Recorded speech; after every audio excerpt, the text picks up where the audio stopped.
In the previous video, we have already discussed who is a principal by direct participation. Now, in today's video, we will discuss who is a principal by inducement. There are actually two kinds of principal by inducement. First, they are those who directly force another to commit a felony. And second, they are those who directly induce another to commit a felony. The term principal by inducement, therefore, is inaccurate because one becomes a principal by inducement not just by inducing another, but also by forcing another to commit a felonious act. So how does one directly force another to commit a felony? The first is by using irresistible force. What are the requisites of this first way of directly forcing another to commit a felony? There are two requisites. The first requisite is that the force must be physical. And second, that it must be irresistible. For example, X wanted Y to stab Z. When Y refused, X started kicking and hitting Y with the butt of his rifle. Y wanted to escape but could not do so because X's companions were blocking him. X then gave Y a knife which the latter used in stabbing to death Z. Here, the physical force employed by X against Y gave no opportunity for the latter to resist the compulsion. It produced in Y the apprehension of death or bodily harm if he would refuse X's demand. Incidentally, Y here could be said to have acted under the compulsion of an irresistible force, which is, by the way, an exempting circumstance under Article 12, Paragraph 5 of the Revised Penal Code. So, in the example above, who is criminally liable? X, Y, or both X and Y? What do you think is the answer? The answer is X alone will be criminally liable. Y is exempted from criminal liability because one who acts under the compulsion of an irresistible force is said to have acted without freedom of action and intent. Y clearly had no intention to kill Z. Y here was reduced to a mere instrument who acted not only without a will but against his will.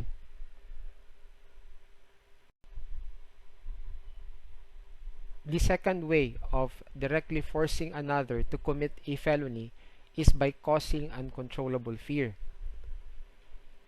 What are the requisites of the second way? There are three requisites. First is that the one causing the fear must be the same person who forces another to commit a felonious act. Second, the fear must be real and imminent, meaning it must not be imaginary. A threat of a future injury is not enough. And third, the fear must be of an injury greater than or at least equal to the felonious act.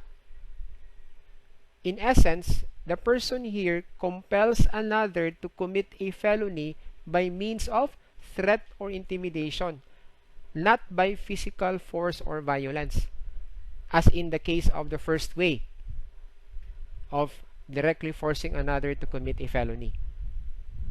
For example, X, a police officer, threatens Y at gunpoint that he too would be killed if he does not bury the dead body of a drug suspect whom X had just salvaged.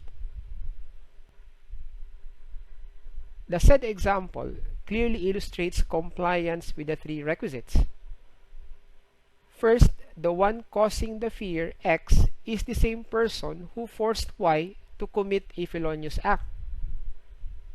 Second, the fear is real and imminent, to be actually threatened at gunpoint generates in the mind of the person threatened a real and imminent fear of bodily harm. And third, the fear of being killed is obviously greater than the felonious act of concealing the dead body of the victim in order to prevent its discovery. Here, were it not for the fact that Y was merely forced to conceal the cadaver, he would have been liable as an accessory under Article 19, Paragraph 2 of the Revised Penal Code. Incidentally, Y could be said to have acted under the impulse of an uncontrollable fear, which is an exempting circumstance under Article 12, Paragraph 6 of the Revised Penal Code. Example number 2. X threatened Y that he will burn Y's car should the latter not kill his daughter Z. Y killed Z. Question: is Y, just like in the first example, exempted from criminal liability? The answer is no. No, because the evil with which Y was threatened was not greater than nor even equal to the felonious act of killing his own daughter. Hence, both X and Y are liable for killing Z, X as the principal by inducement and Y as the principal by direct participation.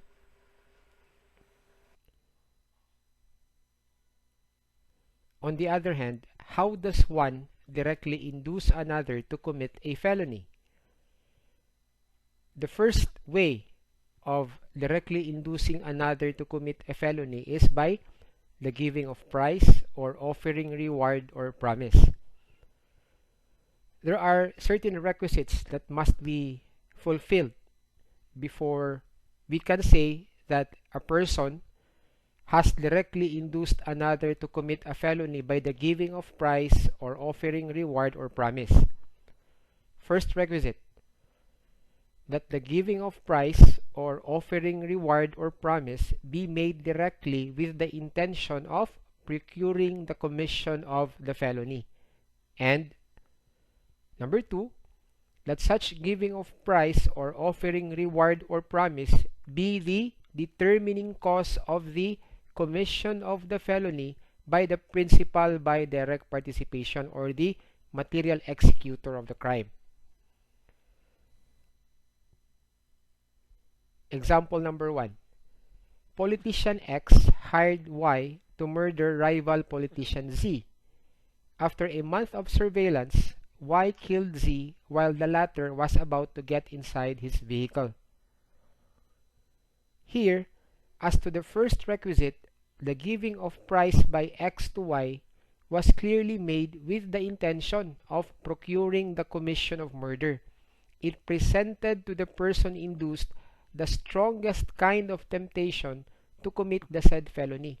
Otherwise stated, Y in this example would not have killed Z were it not for the fact that X hired him to murder Z, for a price, of course.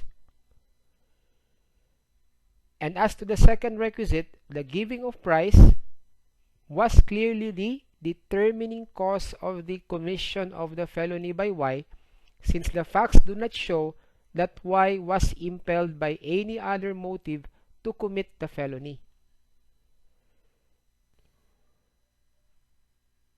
Example number 2. X suggested to her paramour Y that he kill her husband Z so that they may be able to live together freely. And true enough, Y killed Z. Here, the inducement was not the giving of prize. The inducement constituted in the promise of X that they would live together freely after the husband dies or after Y kills Z. This is a motive strong enough to tempt Y to kill Z because of the relationship between X and Y. It became the determining cause of the commission of the felony. Example number 3. Neighbors X and Y got into a heated argument and boxed each other in the street. Z, a bystander who was watching the fight, shouted to X, "X, you better slam Y's head against the cement wall if you want to win." X then slammed Y's head against the wall, causing the latter to fall unconscious and die. Here, the words uttered by Z, a mere bystander, is a mere thoughtless expression or careless comment by one who does not possess moral ascendancy or influence over X. Hence, it cannot be considered as an inducement because there was no expectation that his remark or Z's remark or comment would produce such result.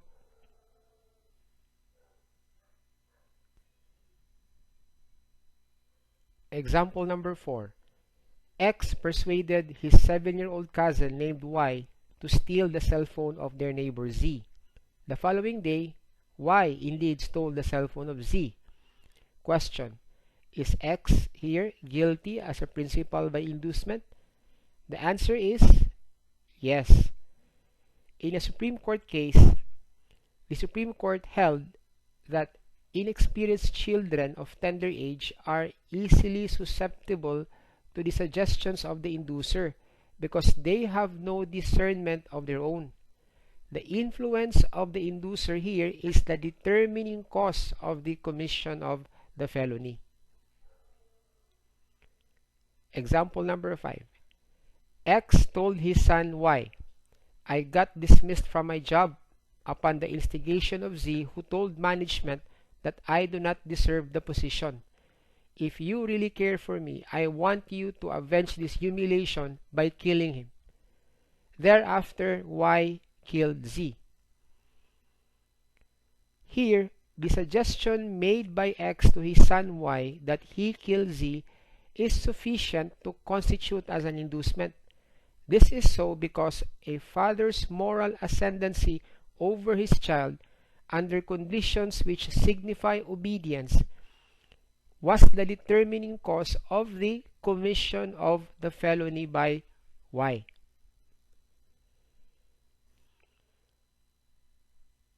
Example number 6. X wanted Y to kill Z. X gave money to Y for such purpose. It turns out, however, that Y also wanted to kill Z because of a personal grudge. Y thereafter killed Z. Question: is X liable as a principal by inducement? The answer is no. If the principal by direct participation has a personal reason to commit the felony, so much so that he would commit the felony just the same even if no inducement was made by another, then the supposed inducer is not liable. Example number 7. X wanted Y to kill Z. However, X did not tell Y that he wanted him to kill Z. Nevertheless, Y on his own killed Z. Now, upon learning that Y had indeed killed Z, X was very happy, such that he gave money to Y and thanked him for killing Z. Question: is X liable as a principal by inducement? The answer is no. The price given to the principal by direct participation after the commission of the felony without a prior promise to give such price or reward cannot be considered as an inducement.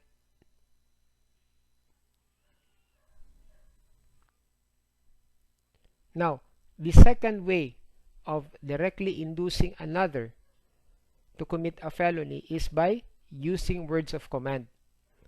There are certain requisites, likewise, that must be fulfilled before we can say that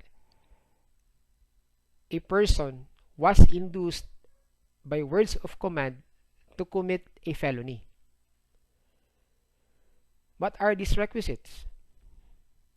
First requisite, that the one uttering the words of command must have the intention of procuring the commission of a felony. Second, that the one who made the command must have an ascendancy or influence over the person who acted. This is, I believe, the most important of the requisites. Why? Because the command would not be followed if the person giving the command has no ascendancy or influence in the first place over the person induced. Third requisite, that the words used must be direct, efficacious, and powerful as to amount to physical or moral coercion. Wala nang pasubali-pasubali. Words are used by the inducer to directly impart to the person induced that he really intends to procure the commission of a felony through him, or through the principal by direct participation, or through the material executor of the felony. Fourth requisite, that the words of command must be uttered prior to the commission of the felony, not after. And last but not the least, the principal by direct participation has no personal reason to commit the crime. Like what I said, if the principal by direct participation also has a personal motive in committing the felony, then he could not be said to have been induced, because he was on his own motivated to commit the felony with or without the said inducement.